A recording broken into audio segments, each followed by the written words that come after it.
Students, in lesson 1.12, we are going to be working with grouping symbols. So our central question for this lesson is, in what order must operations be evaluated to find a solution when there are parentheses within parentheses? So what we're going to do is we're going to start with the unlock the problem real world. But on the box here on the side, there's going to be some key things that we need to note in the problem.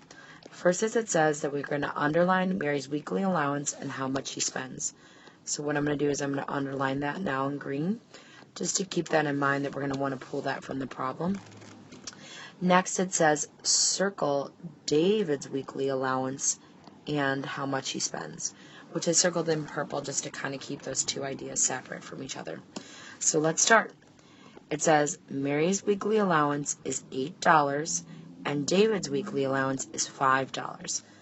So I'm going to circle David's is in purple, and then I'm going to underline Mary's in green. Next, every week they spend $2 on lunch. So because David and Mary do it, we're going to circle it and underline it. Next, write a numerical expression to show how many weeks it will take them together to save enough money to buy a video game for $45. So what we're going to do is this is the first of our steps that we're going to need to write notes on. Whenever you see the keyhole, that's when you know you're starting to write your steps. So it says you can use parentheses and brackets to group operations that go together. Operations in parentheses and brackets are performed first. So step 1, write an expression to represent how much Mary and David save each week. So what we're going to do, it says, answer the question, how much money does Mary save each week? Think, each week Mary gets 8 and spends 2. So what we're going to do is we're going to start with what Mary has. She starts with $8 and she spends $2. So that needs to be in parentheses because what she doesn't use is her savings. So the answer to this expression would be her savings. Next, it says how much money does David save each week? Think, each week David gets $5 and spends $2. So David's allowance is a little bit lower. So we're going to start with his allowance of $5, and then how much he spends is $2. Lastly, it says, how much money do Mary and David save together? So when we hear that word together, boys and girls, we're going to have to add up the two different quantities. So first, what we're going to do is we're going to write out Mary's expression, which is $8 minus $2, and we're going to add that to David's amount that he saves, which we can get when we pull parentheses $5 minus $2 and parentheses. So the basic expressions that we practiced writing, that's the foundation of this lesson. Now we're going to go another step into this next step. So in step 2, it says write an expression to represent how many weeks it will take Mary and David to save enough of money for the video game. How many weeks will it take Mary and David to save enough for the video game? It says think. I can use brackets to group the operations a second time. 45 is divided by the total amount of money that is saved each week. So we know that 45 is divided, and that means that it is our dividend. And it says 45 is the dividend of the total amount. Now, on the previous example, what we wrote in parentheses, and now I put a yellow box in it, we're actually going to place that inside of the brackets on the second part. That's going to be our dividend. So in our parentheses we're going to add in our brackets. Do you see how the brackets, boys and girls, they are like that, and parentheses are like this?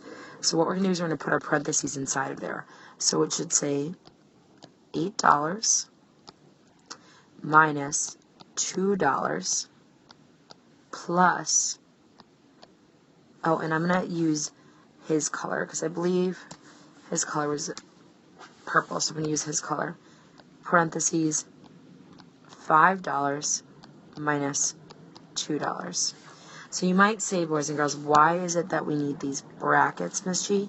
Well, if you notice, there's an additional operation in the middle. So after we solve these two expressions, we need to add that total together before we divide. If we didn't have the brackets here, we wouldn't know what to do. So remember, when you have brackets and parentheses, what you do first is the stuff that's in parentheses.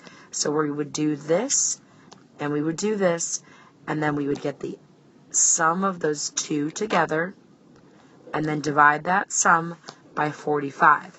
And that way, you'd be able to find out about how long it would take them to save the money. So I'm going to read this mathematical practices, math talk, and we're going to talk a little bit about this more in class.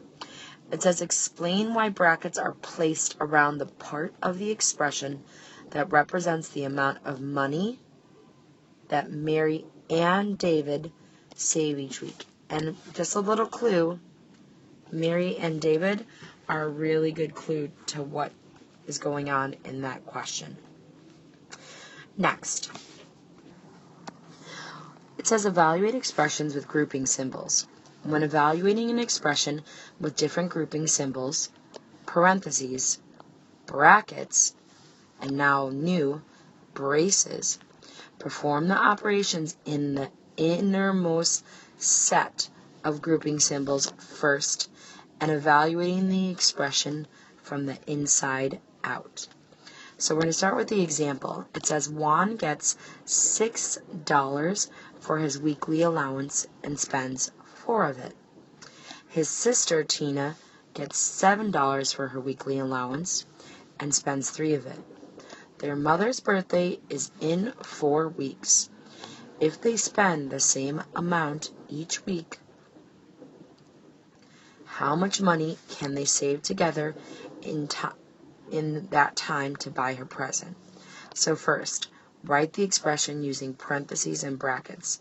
So notice, the information that goes together is here first. This is representative of Juan. This is Juan's savings. And then this is his sister Tina's savings. And then we're needing to total their savings, so that's why we find that those are in the brackets. And once we total their savings, we can multiply that by 4. So it says perform the operations in the parentheses first. So if we do 6 minus 4, we get $2. If we do 7 minus 3, we get $4. Now it says next, perform the operations in brackets. Remember, these little objects here are brackets in this line. So what we would do with those two is we're going to add them together. So when we add them together, we get $6. And now it says multiply. 4 times $6 gives us $24. So Juan and Tina will be able to save $24 for their mother's birthday present. So remember, boys and girls, this example is a little bit different. Remember, we first solve the innermost grouping symbols, which is parentheses. Then we go outside, and then we solve the brackets. Now the last example is going to put on an additional item, which are the braces. It says, mathematical practices connect symbols and words. What if only Tina saves any money? Question. Will this change the numerical expression? Explain. Well, if only Tina saves money, let's rewrite the numerical expression. So we know that Tina's first going to save money for her mom, and I believe I used yellow for Tina, so I'm going to stick with yellow for Tina. So we know that she gets $7 and she spends $3. Now, Juan is not going to save money, so Juan is not going to be a part of this. Tina's going to be the one who's going to save for 4 weeks. If we look at this expression, boys and girls, the one that we just did together, and we compare it to the one that we did the example of, we can see that, yeah, for sure, it is going to change the expression. And the thing is that we notice over here we have parentheses, and we have brackets as well. Because in this expression we don't have Juan's items, we no longer need the brackets. So what we could say is the expression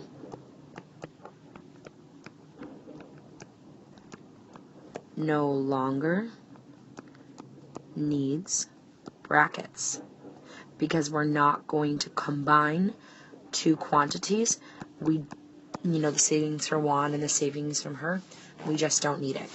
So next we're going to start with try this. Follow the order of operations. So the order of operations are the rules for solving. Now remember, when we're dealing with grouping symbols, so that could be parentheses, brackets, or braces, you work with the innermost symbols out. So here we go. Perform the operations in parentheses first.